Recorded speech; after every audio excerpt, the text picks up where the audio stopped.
तो जैसा कि लास्ट एपिसोड में हमने देखा था कि हानली आउटर सी का सफर शुरू कर चुका है, मगर अभी भी नेसेंट सोल के लोग उसकी तलाश कर रहे थे। मीनवाइल हानली एक केव में सेटल हो गया। उसने कई सारे डिमोनिक कोर को रिफाइन करते हुए अपनी कल्टीवेशन को कोर फॉर्मेशन की इनिशियल स्टेज से सीधे मिडिल स्टेज पर पहुंचा दिया, जिसके बाद हानली ने अपनी केव की ईमानदार लड़की जिंग के हवाले कर दी थी और वो सीधे सीक्रेट ट्रेड मार्केट के लिए रवाना हो गया ताकि यहाँ पर वो अपने ट्रेजर्स के बदले कुछ पावरफुल ट्रेजर ट्रेड कर पाए।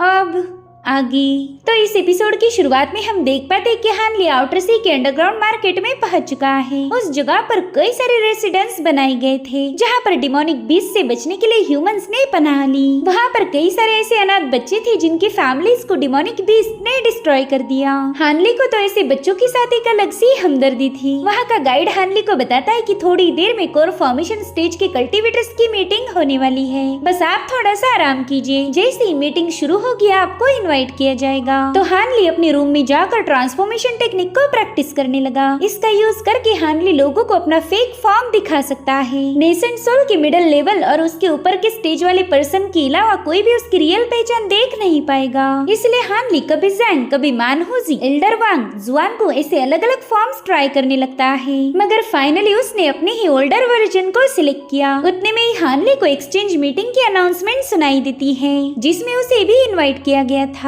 तो हानली तुरंत ही अपनी रूम का डोर ओपन कर देता है और उसके सामने थी उसकी पुरानी दोस्त वेन की बेटी सीयू। हानली को तो ये समझ नहीं आ रहा था कि ये बंदी यहाँ पर कैसे पहुँच गई। वहीं पर वेन सीयू को हानली का ओल्डर फॉर्म नजर आ रहा था, जिसके चलते वो हानली को पहचान नहीं पाती। जिसके बाद वेन सीयू हानली को लेकर एक्सचेंज मीटिंग के लोकेशन पर पहुँच गई, जहाँ पर इस मार्केट का मास्टर यून टियानशा उसका वेलकम करता है। वेल, ये बंदा कोर फॉर्मेशन की मिडिल स्टेज पर था। वो सीयू से कहने लगा कि हमारे मेहमान को खुश रखना तुम्हारा काम है। तो सीयू ने जल्दी से हानली का हाथ पकड़ लिया और ये सब हानली को थोड़ा सा वियर्ड लग रहा था। और फिर हानली उस मीटिंग में पहुंच जाता है, जहाँ पर आए हुए मेहमान लड़कियों के साथ मजे कर रहे थे। ये सब देखकर हानली काफी ज्यादा अनकंफर्टेबल हो गया। उसे समझ नहीं आ रहा था कि आखिर कल्टीवेटर्स ऐसे प्लेजर्स में खुद को बर्बाद कैसे कर सकते हैं। इधर सीयू मास्टर टियानशाओ को देखते ही हानली के करीब जाने लगी। वो अपने मास्टर के दबाव में आकर ही हानली को रिझाने की कोशिश कर रही थी, ताकि मीटिंग खत्म होने के बाद उसे अपने मास्टर से पनिशमेंट ना मिल पाए, मगर हानली ने तुरंत ही उसे दूर कर दिया।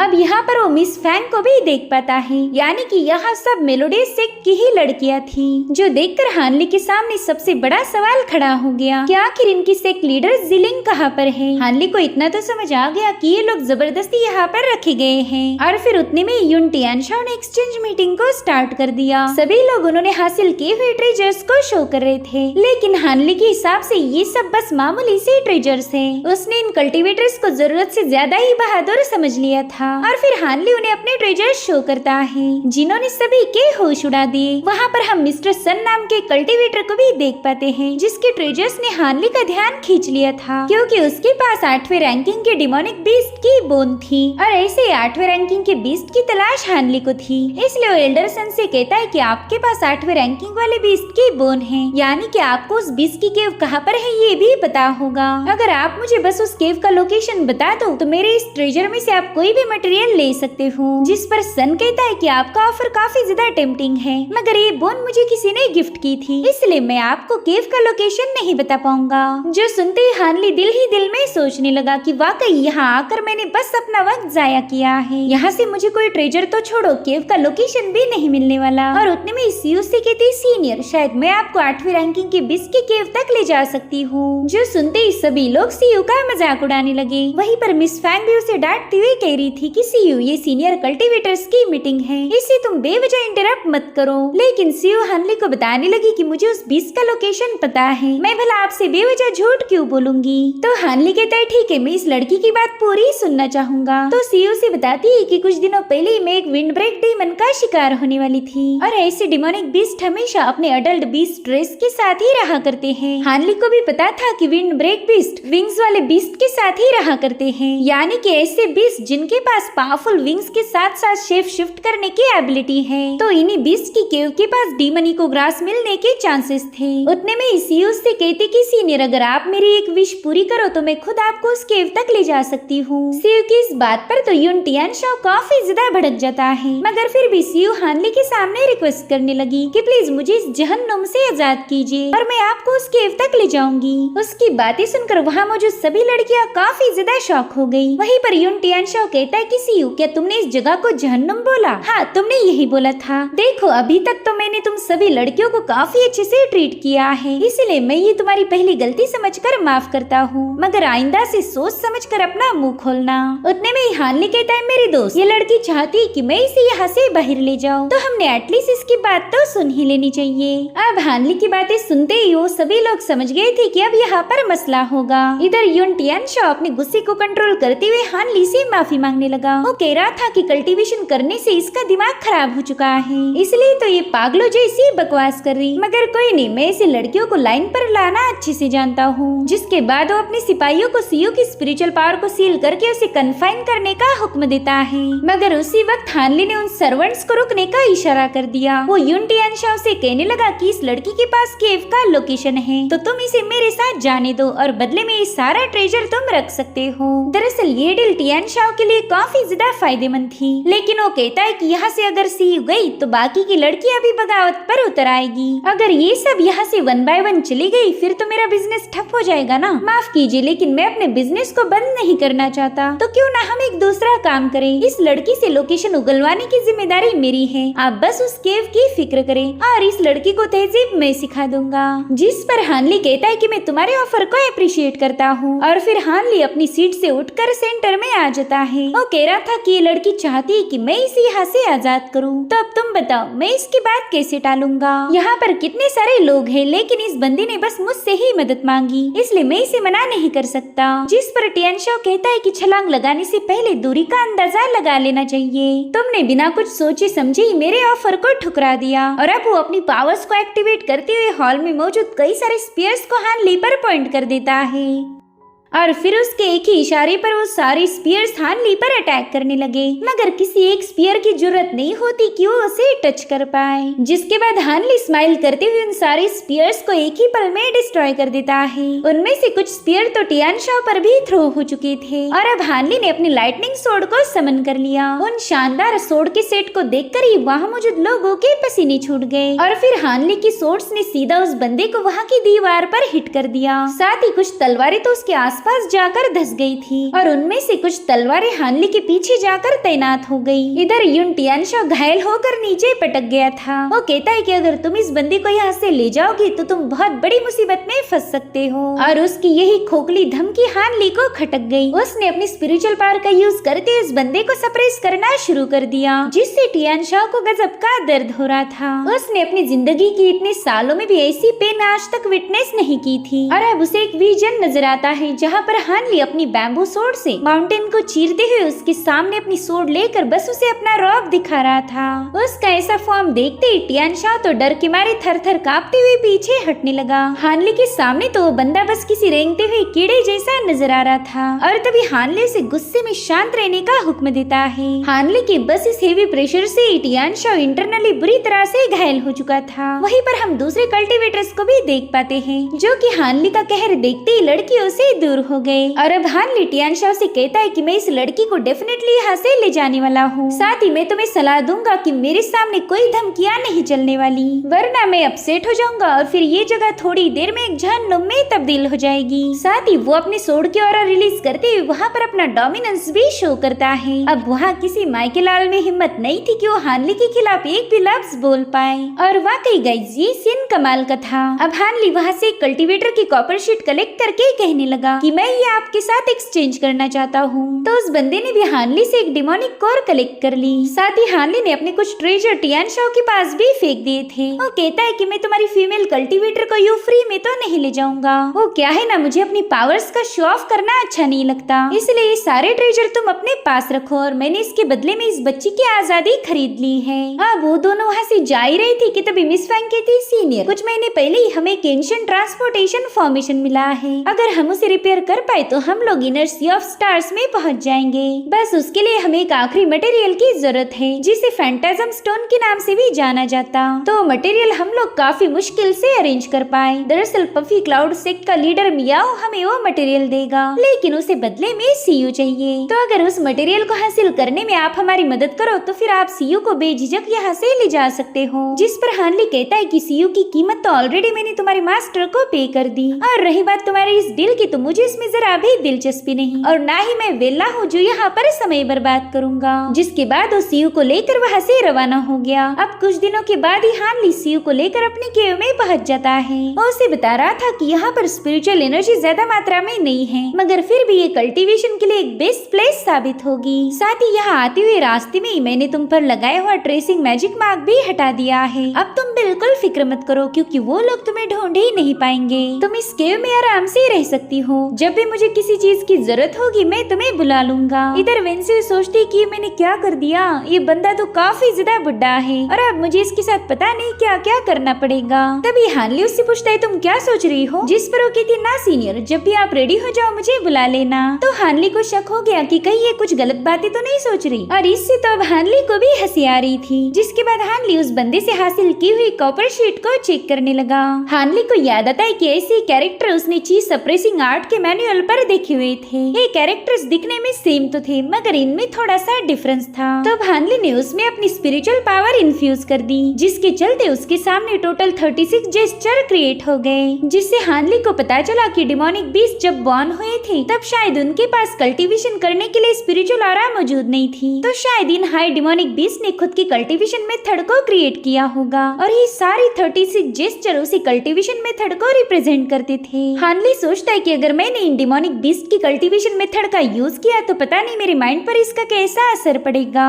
वैसे तो मेरे पास कई सारी हाई लेवल के कल्टीवेशन मेथड्स अवेलेबल हैं, जिनमें से सबसे स्पेशल डार्क मून आर्ट्स है, जिसे मैंने अभी तक स्टार्ट भी नहीं किया। इसलिए फिलहाल तो इस मेथड का यूज करना कोई मतलब नहीं बनता। जिसके बाद हानली उस कॉपर शीट को अपनी स्टोरेज बैग में वापस रखकर सीधे सीयू से मिलने पहुंच गया। वो देखता है कि सीयू ने उस केव को काफी अच्छे तरीके से ऑर्गेनाइज किया था। वो कह रही थी सीनियर इस जगह को मैंने थोड़ा सा चेंज किया है, अगर आपको कुछ और बदलाव चाहिए तो बस मुझे हुक्म कर दीजिए। जिस पर हानली कहने लगा कि इस जगह को मेरे लिए डेकोरेट करने की कोई जरूरत नहीं, ये केव तो मैं तुम्हें दे रहा हूँ। साथ ही साथ हानली ने उसे एक फॉर्मेशन भी दे दिया था ताकि वो इस केव में महफूज रह पाए। हालांकि सीयू इस तोहफे को लेने से मना कर रही थी। वो कहती कि आपने मुझे आजाद किया, रहने के लिए एक जगह दी, तो मैं आपसे एक और तोहफा नहीं ले सकती। उल्टा मैंने अब आपके लिए कुछ करना चाहिए, अगर आप चाहो तो मैं जिंदगी भर आपका साथ देने के लिए तैयार हूँ। जिस पर हानली कहते पता नहीं तुम ये क्या बकवास कर रही हो, देखो मुझे अकेला रहना ज्यादा पसंद है, इसलिए मैं तुम्हें अपनी पार्टनर नहीं बना सकता, और वैसे भी मैं तुम्हारे ग्रैंडफादर की एज का हूँ, इसलिए ये मत सोचो कि मैं तुम्हें अपनी मिस्ट्रेस बनाऊंगा।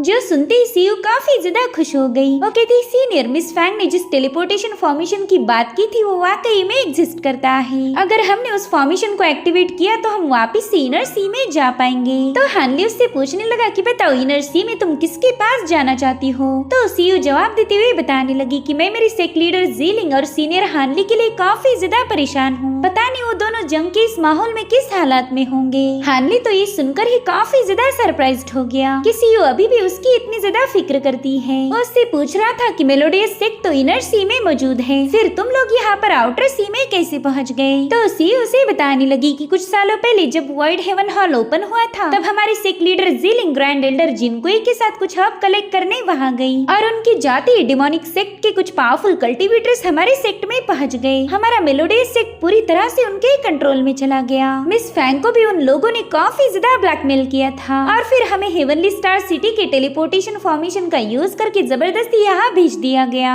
जिसके तुरंत बाद स्टारफॉल कोalition और स्टार पैलेस के दरमियान जंग शुरू हो गई, और तब से लेकर हम यहीं पर फंसे हुए हैं। इन कुछ सालों में हमारी कई सारी फीमेल कल्टीवेटर्स गायब हो गई। मिस फैंग ने हमें प्रोटेक्ट करने की पूरी कोशिश की थी, मगर वो इतनी स्ट्रांग नहीं कि उन लोगों का मुकाबला कर पाए।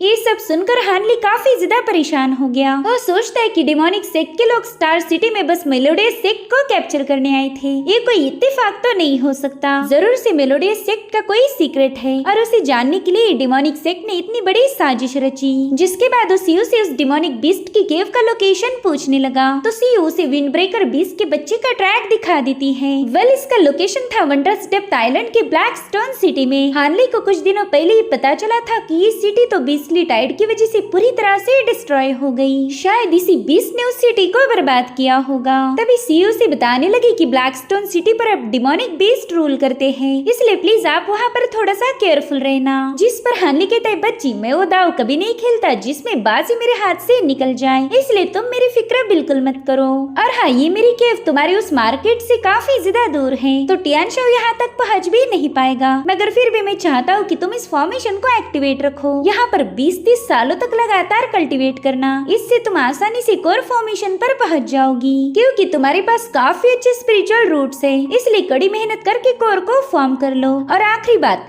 मेरे बारे में कभी किसी के सामने जिक्र मत करना। ये सुनते ही सीयू को हानली की याद आई। दरअसल हानली ने ट्रांसफॉर्मेशन टेक्निक का यूज करने की वजह से सीयू से पहचान नहीं पा रही थी, मगर अब हानली का बर्ताव और उसकी बातें सुनकर वो तुरंत ही समझ गई कि ये बंदा कोई और नहीं बल्कि उसकी सीनियर हानली है। इसलिए वो उसे सीनियर कह के आवाज देकर उसके सामने नील करने लगी। साथ ही वो अपना सिर भी झुकाने ही वाली थी, मगर हानली अपनी पावर्स का यूज करके उसे रोक लेता है। कोई भी लड़की हानली के सामने नील करे ये उसे बिल्कुल भी पसंद नहीं आता। इधर सीयू भी रोते हुए उठ गई। वो कहने लगी, सीनियर पता नहीं क्यों मुझे ऐसा फील हो रहा है कि मैं आपको पहले से ही जानती हूँ। जैसे मेरा मिस जिलिंग और मेरे फादर के साथ बॉन्ड था, वैसे ही मुझे आपके साथ भी कनेक्शन फील हो रहा है। बचपन से ही कुछ स्पेशल लोगों ने मेरी मदद की थी और आज आपको देखकर ऐसा लग रहा है कि इस बेरहम दुनिया में हमारे जैसे बदनसीबों के लिए भी उम्मीद है। आगे फ्यूचर में मैं भी आपके जैसे ही बनना चाहूंगी, ताकि आगे चलकर मैं भी जरूरतमंद लोगों की मदद कर पाऊँ। सीनियर, मैं उम्मीद करती हूँ कि एक दिन आपसे दोबारा मुलाकात होगी। जिसके बाद वो हानली को अपना पुराना फॉर्म भी शो करती है। भले ही उसने हानली को एक क्लियरली बताया नहीं था कि उसने उसे पहचान लिया है, मगर ये बात हानली भी समझ चुका था कि चाहे वो कितने भी फॉर्म्स क्यों न बदल ले, सीयू उसे जरूर से पहचान लेगी। जिसके बाद हानली उसे गुड बाय बोलकर वहाँ से रवाना हो गया। वहीं पर सीयू काफी ज्यादा खुश थी कि वो अपनी सीनियर हानली से मिल पाई।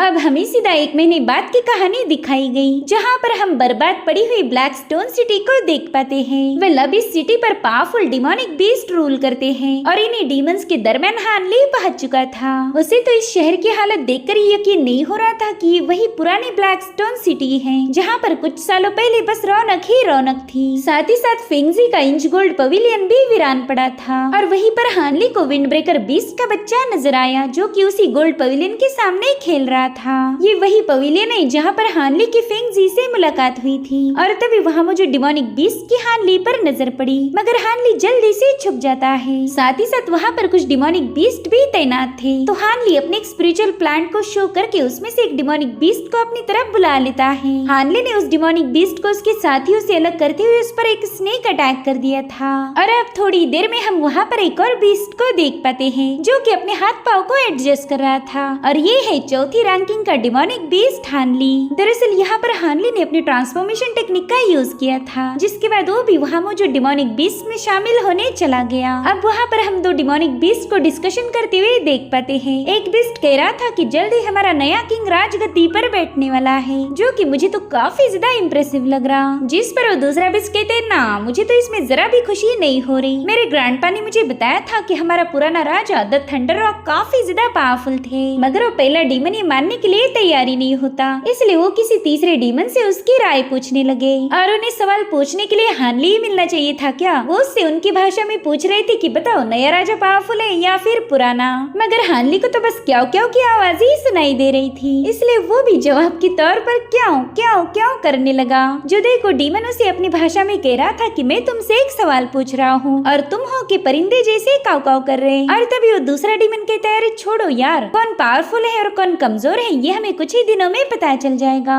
अब वो लोग सीधे पवेलियन की तरफ आगे बढ़ते हैं, तो हानली भी उनके पीछे पीछे जाने लगा। हानली इतना तो समझ गया था कि ये डीमंस पावरफुल तो बहुत है, मगर अकल के नाम पर इनके दिमाग में भूसा भरा था। अब थोड़ी देर में ये लोग पवेलियन के बाहर पहुंच जाते हैं और यहाँ पर भी इन्हें बड़े ही अजीब तरीके से अपने पंख शेक करते हुए अपना स्पीयर जमीन पर ठोक कर दिखाना था। तभी अभी जाकर इन्हें पवेलियन में एंट्री मिलेगी। तो हानली भी फटाफट से इन डीमंस के मूवमेंट को कॉपी कर साबित कर देता है कि वो भी उन्हीं में से एक है। जिसके बाद हानली को पवेलियन में एंट्री मिल चुकी थी। यहाँ पर वो कुछ डीमंस को एक एरी का यूज करते हुए देख लेता है। तो हानली भी उस एरी पर चला गया। यहाँ पर उसे बस जल्दी से उस डीमन इकोग्रास को लेकर भागना था। तो अब वो दोबारा से वैसी अजीब तरीके से अपने पंख फड़फड़ाते हुए उस एरी को एक्टिवेट कर देता है, जिसके चलते वो उस केव के बेसमेंट की तरफ रवाना हो गया। ये जगह अंडरग्राउंड होकर भी काफी ज्यादा खूबसूरत थी। साथ ही वहाँ पर हम एक डीमन बेबी को देख पाते हैं जो कि वहाँ के पॉन्ड में मस्ती कर रहा था और उसी के पास हानली को ग्रास नजर आई, जिसे हासिल करने के लिए हानली ने इतनी बड़ी रिस्क उठाई थी। इसलिए वो धीरे धीरे करके उस जगह पर अपनी फॉर्मेशन फ्लैग सेटअप करने लगा।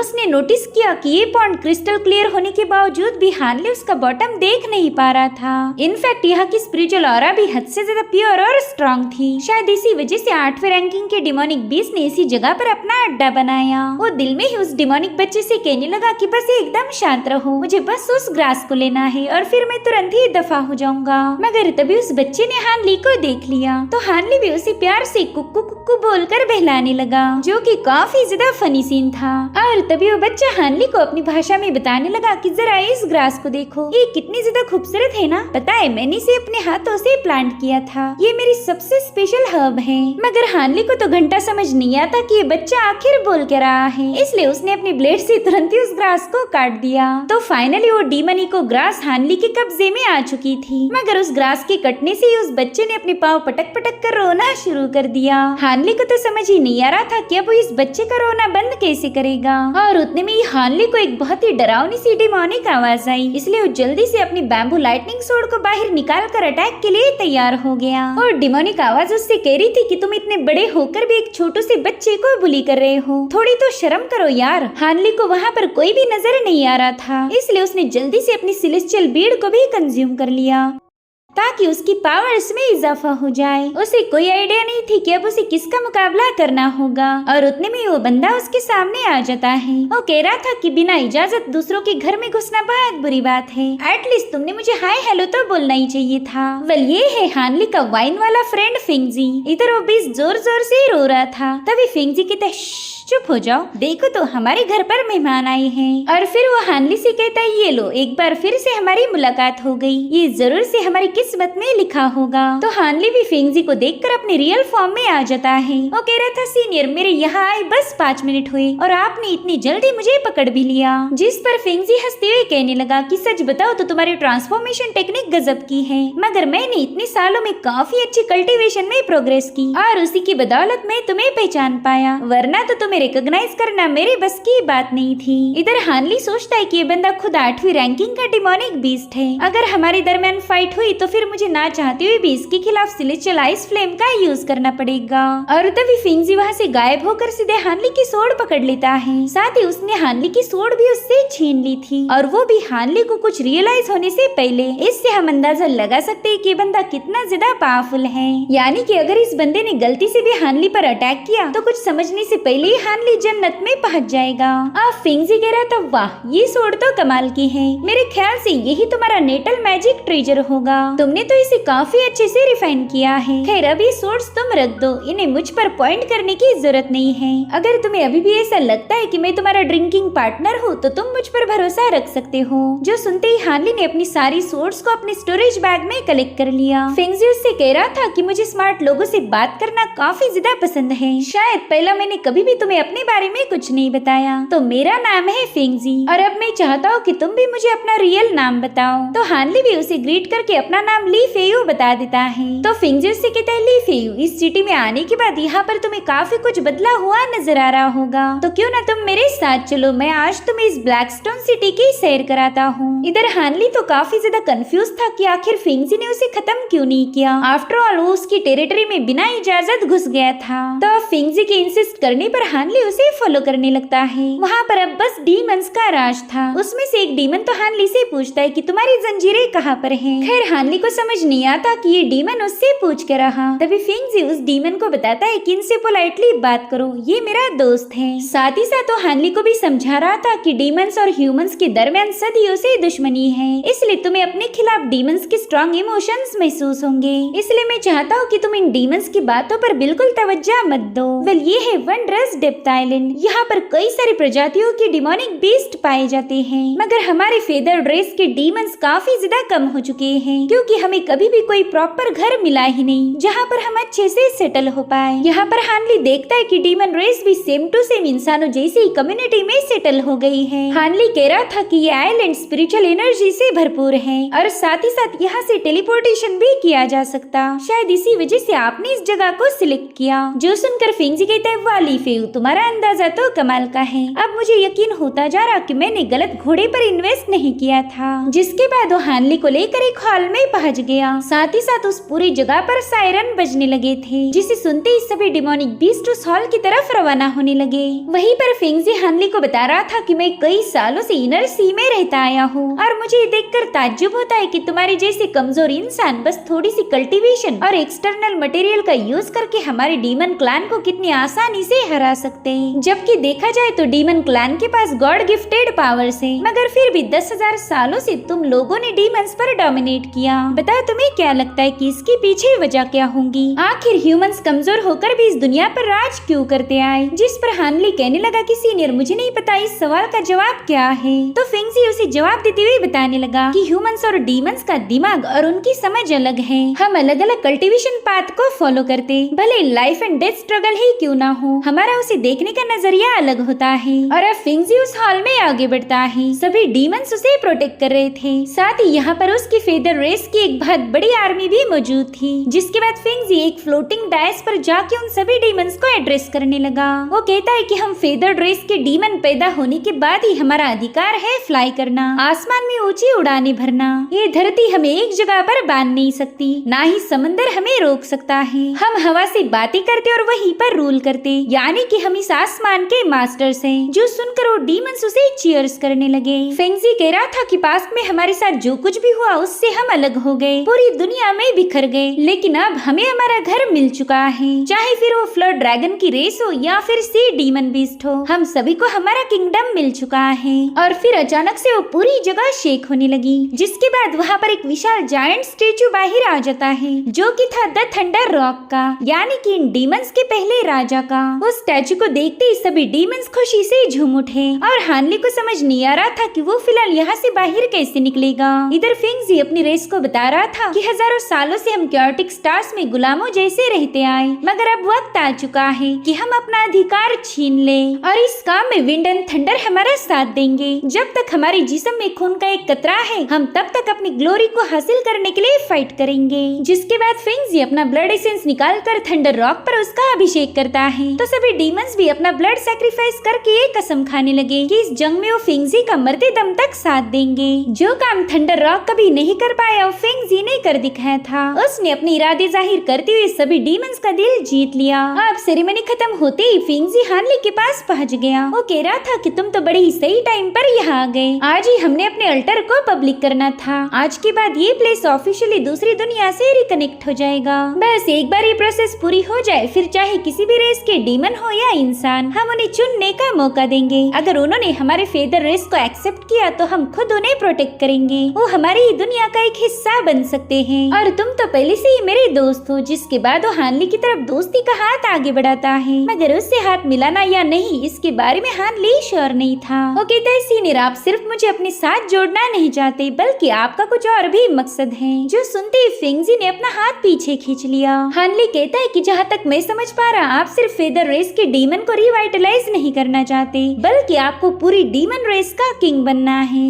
इस पर फिंगजी खामोश हो गया, क्योंकि हानली ने उसके इरादे समझ लिए थे। वो कहता है, सीनियर ऐसा मान के चलो कि आपने डीमन रेस को यूनाइट करके आप उनके राजा बन गए, लेकिन क्या आप मुझे बता सकते हो कि उसके बाद सी ऑफ क्योटिक स्टार्स का क्या होगा और यहाँ की ह्यूमन रेस का क्या होगा? क्या आप मुझे बता सकते हो कि आप उनके साथ क्या करोगे? जिस पर फिंगजी कहता है, लीफियो अब मैं तुम्हें जहाँ ले जाने वाला हूँ, शायद तुम्हें वहाँ जाने के बाद अपने सारे सवालों का जवाब मिल जाएगा। जिसके बाद ये लोग एक अलग हिस्से में पहुँच गए। फिंगजी हानली को बता रहा था कि समंदर के डीमंस और इंसानों में पुरानी दुश्मनी नहीं है। दरअसल इंसानों ने समंदर के सबसे पावरफुल बीस्ट सुआन को खत्म किया था, जिसके पास ढेर सारी पावर्स और आगे बढ़ने की पोटेंशियल थी। ह्यूमन रेस तो सभी सी बीस्ट को मारना चाहती थी, मगर मैंने बीच में इंटरफेयर करके उनमें सुलह करवाया। मुझे पता था कि अगर मैं इन ह्यूमंस को अकेला छोड़ दूं तो सी बीस्ट इन्हें खत्म कर देंगे, इसलिए मैंने ह्यूमन रेस को मेरे घर में पनाह दी। वो यहाँ पर आराम से रह सकते हैं, बस उन्हें थोड़ी सी और मेहनत करनी पड़ेगी, जैसे कि एलिक्सर्स बनाना, वेपन्स को रिफाइन करना और व्यापार करना।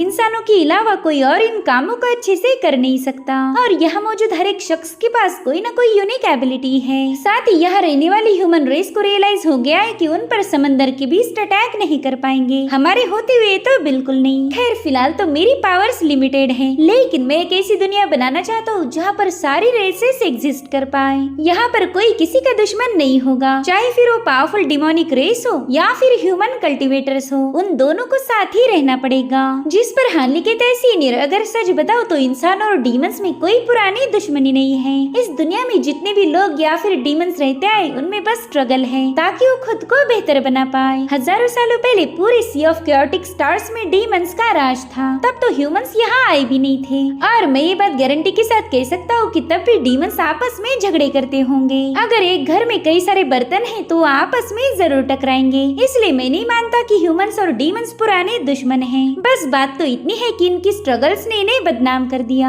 हानली की बात ही सुनकर फेंगजी काफी ज्यादा इम्प्रेस हुआ था। वो कहते हैं हाँ, रेसेस चाहे कोई भी हो, हम उनके झगड़ों को जड़ से खत्म नहीं कर सकते।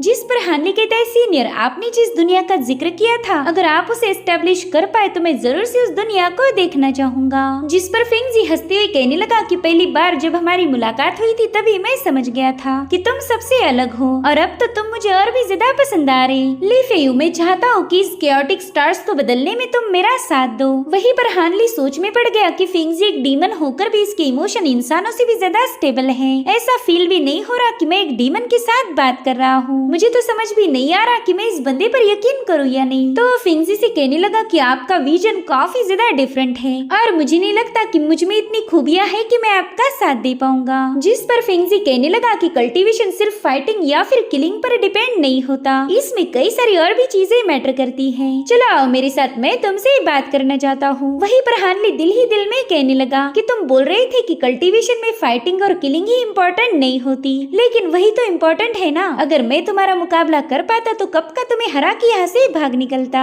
जिसके बाद फेंगजी हानली को लेकर अपनी केव में पहुँच गया। वे जगह अंडर वाटर बनाई गई थी जो कि निहायत ही खूबसूरत है। साथ ही फेंगजी ने हानली को अपने मेंशन में भी इनवाइट किया। ये जगह उसने ह्यूमंस के मेंशन जैसी डिजाइन की थी, और तभी वहाँ पर वो छोटू डीमन पहुँच जाता है। वो फेंगजी को बता रहा था कि इस बंदे ने मेरा स्पेशल हर्ब तोड़ दिया। फेंगजी को उसकी बातों से काफी ज्यादा हंसी आ रही थी। वो हानली को बताता है कि ये बच्चा बहुत स्पेशल है, ये कभी इंसानों से मिला ही नहीं था, इसलिए तो मैंने तुम्हें इसके पास जाने का मौका दिया था, मगर तुमने तो वहाँ जाते ही इस बेचारे के फेवरेट हर्ब को ही काट दिया। जो सुनकर हानली को भी हंसी आ रही थी। वहीं पर फेंगजी अब हानली के लिए अपनी सबसे स्पेशल वाइन लेकर आ गया। इसे ब्रू करने में कई 100 साल लग गए थे। ओके लीफी, इस वाइन की बिल्कुल टेंशन मत लो, इसमें किसी भी इंसान की कोर या बोन्स मौजूद नहीं है, मगर इसमें 8वें रैंकिंग के डिमोनिक बीस्ट की कोर मिलाई गई है। जो सुनकर ही हानली काफी ज्यादा शॉक हो गया। फेंगजी कह रहा था कि तुमने डिमोनिको ग्रास इसीलिए कलेक्ट की ताकि तुम ब्रेक थ्रू कर पाओ, तो ये वाइन भी वही काम करेगी जो कि डिमोनिको ग्रास करने वाली है। जिस पर हानली कहने लगा कि सीनियर, ये वाइन तो फिर काफी ज्यादा कीमती है, मुझे तो ये समझ नहीं आ रहा कि आप इतनी कीमती वाइन मुझ पर जाया क्यों कर रहे हो। जो सुनकर फेंगजी कहता है, लीफी, देखो तुम्हें मारने के लिए मेरे 2 अटैक ही काफी होंगे, तो भला मैं इसे फालतू पैंतरे क्यों अपनाऊंगा। वाइन को पॉइजन करो और फिर तुम्हें तड़पते हुए मरता देखो ना, ये मेरा स्टाइल बिल्कुल नहीं है। जिस पर हानली कहता है, सीनियर, मैं ये नहीं बोल रहा कि आप मुझे मारना चाहते हो।